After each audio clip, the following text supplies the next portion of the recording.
আজকে বানাচ্ছি চিংড়ি মাছ দিয়ে লতি। সোমবারে দিয়ে দিয়েছি কালো জিরা আর 10টার মতন কাঁচা লঙ্কা লাল আর একটা বড় সাইজের পেঁয়াজ আর 8-10টা রসুন একসাথে পেস্ট করে নিয়েছি, দিয়ে দিয়েছি। আর দিয়েছি জিরার গুঁড়া আধা চামচ, লাল লঙ্কার গুঁড়া আধা চামচ, আধা চামচ মিষ্টি, আধা চামচ হলুদ আর আধা চামচ কাশ্মীরি লঙ্কার গুঁড়া। আর এটা মিক্সি দেওয়ার বাটিটা দিয়ে দিলাম।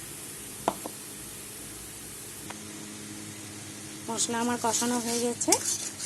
সব মশলা যা যা মশলা দিয়েছি, আমি তো সোমবারে কালো জিরা দিয়েছি আর দিয়েছি হলো 8টা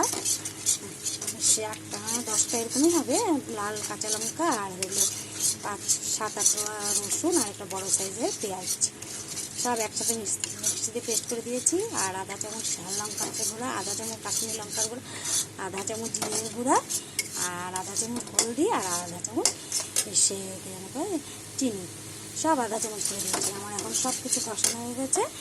এখন কেটে ধুয়ে সিদ্ধ করে নিয়েছি লতি দিয়ে দিলাম।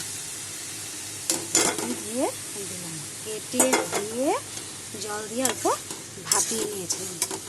আর দিয়ে দিলাম 1 চামচ লবণ। আর এখানে ভেজে ধুয়ে ভেজে নিয়েছিলাম চিংড়ি মাছগুলোও দিয়ে দিলাম। আর আমি সব একসাথে নেড়ে নেব, নেড়ে চেড়ে দেখাচ্ছি। দেখো কি সুন্দর হয়েছে, কালারটা খুব সুন্দর হয়েছে, খেতেও খুব ভালো হয়। তোমরা এরকম করে রান্না করলে 1 থাল ভাত খেতে পারবে। এরকম করে রান্না করে দেখো, চিংড়ি মাছ দিয়ে 1 থাল ভাত খেতে পারবে। খুব অসাধারণ একটা রেসিপি। হ্যাঁ, তোমরা এরকম করে বানিয়ে খাবে, ভালো করে বলবে কেমন হচ্ছে।